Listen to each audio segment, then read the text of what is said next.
All right, this morning we have some special guests with us. We have Miguel Rivera, and we also have John Campagna, who is the Masters Rowing Coach at Sarasota Crew, and we have a novice rower with us, and we're going to talk about Masters Rowing. Good morning. Thank you guys for joining me. Thank you for having us. Thank you. So I think first, let's give a little overview. What is Masters Rowing? So it's basically, rowing for the adult population. So typically in rowing, you have the youth, the high schoolers, and then you can go to collegiate rowing. Mm-hmm. And then there's really only two other paths. Like you're going to the Olympics or you're a Masters rower. So the Masters rowing, we're still competitors, still getting out there, racing, improving. But it's that track for people of basically most typically age 21 to all the way up to, our oldest at one time was 79. Oh my goodness. Yeah. That's fantastic. Mm-hmm, mm-hmm. So I assume people go in for different reasons. Some folks go in for probably the competitiveness, and some people go for like a lifestyle aspect. Let me ask you, Miguel, what brought you to Masters Rowing? Well, my daughter originally rowed a little bit in high school, and I noticed that rowing was definitely a part of the Sarasota culture. And so I began to develop an interest and joined with the Sarasota Crew.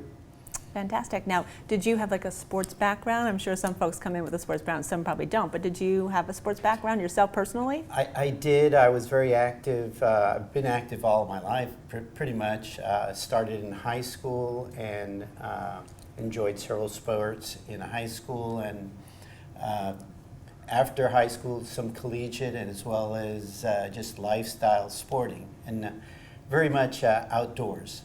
I'm attracted to the outdoors. Fits the bill for sure. Mm-hmm. You guys row at Historic Spanish Point, correct? Correct. And so what is then, because this is, for folks who are, out of, as we said, from maybe college on or whatnot, and they have busy lifestyles and jobs and commitments, how do you work out the practices and things like that? Yeah, so we've got people, we got a 33-year-old, and our oldest three right now are 67. So very different family responsibilities, yeah. Very different work responsibilities. Yeah. So we just basically, we work off of their schedule. We have set practice days, 5 days a week. If you can come to them, awesome. If you can't, we do have a training plan that they can work off of independently. But yeah, we try to make sure that attendance is not the limiting factor in their success. Obviously, being at practice more often is super helpful, but yeah, we just want to make sure that we give them all the tools outside of that as well.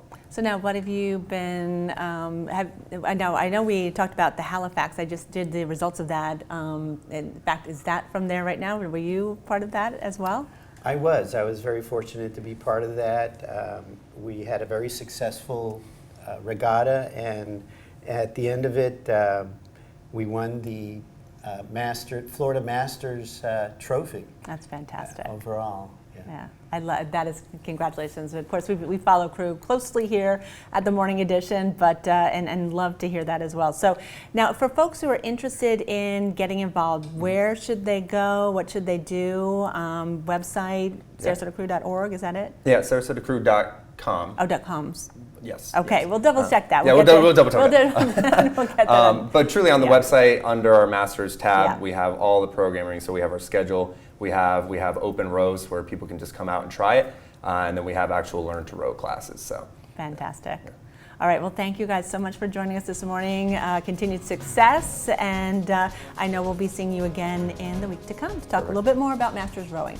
But again, thanks, and we will see you soon, and we'll see you guys right after this break. Stick around.